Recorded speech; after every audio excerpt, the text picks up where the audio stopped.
Okay, we literally have seen people argue that it is okay to crowd together in houses of worship, churches, because Jesus is protecting the people from coronavirus. Remember this lady a couple of months ago, 6 weeks ago? Driving out of this Ohio parking lot is a woman who just attended a church service with dozens of other people, including children. Can I ask you about your decision to go to church to be inside that building? I wouldn't be anywhere else.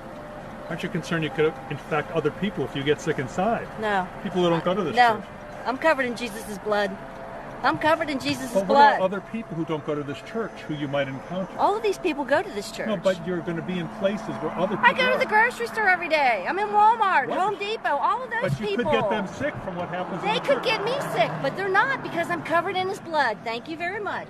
It turns out not only was that not true, but churches, while trying to get coronavirus stimulus money, are often staying open, causing new outbreaks of disease. New York pastor Fabian Arias has a parish that lost 44 people to coronavirus. That's not cases, 44 deaths to coronavirus.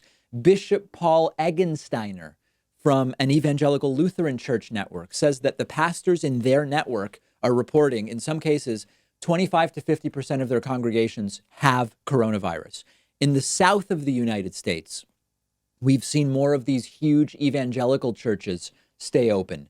And there's a whole bunch of examples. Kentucky, there was an outbreak that started and then moved from the church to GE's aviation plant in Madisonville. 70 infections have been traced back to a church in Sacramento, California. The full list is not so important, but the point is churches have been huge epicenters of outbreaks. Some churches, not all to be super clear, some churches have been the loudest advocates against the stay-at-home orders, wanting exemptions from the large gathering bans, for example. And yet at the same time, they want coronavirus money. Houses of worship have received hundreds of millions, certainly, maybe even billions of dollars under the Paycheck Protection Plan. And the reason is because churches are being treated like any business or nonprofit that needs funding. So understand the hypocrisy here. Churches want to be exempt from stay-at-home orders because they say we're not like any other business or organization, but they say we are just like any other business or organization when it comes to PPP funds. Now, the truth is more complex. Many of the churches that are seeking funds have shut down or are doing only online stuff. Many churches in Massachusetts, for example, fall under that umbrella. So I am not individually saying every church is hypocritical because they are all against shutdowns and all taking PPP money. That's not the case. Many of the churches that got PPP funds are Catholic churches, and many Catholic churches have been closing in accordance with state guidelines. But the special treatment has to stop, guys. In the eyes of the law and under government, we've already said churches likely shouldn't be nonprofits and churches probably should be paying property taxes. Now, I have no problem if the church has a school or a daycare, something that is truly a traditional standard nonprofit. I'm fine looking at exemptions there. But the general blanket idea that by saying you are a place of worship, you pay no taxes, it has to end. And in addition, in exchange for the privilege of not paying taxes, houses of worship are not supposed to be political, and often they are. Rarely are there ever repercussions. So I just want consistency.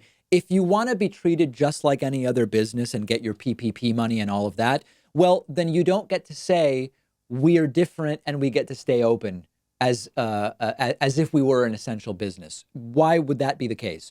If you are special and you get to stay open no matter what, and you get to not pay taxes, why do you also get the PPP funds?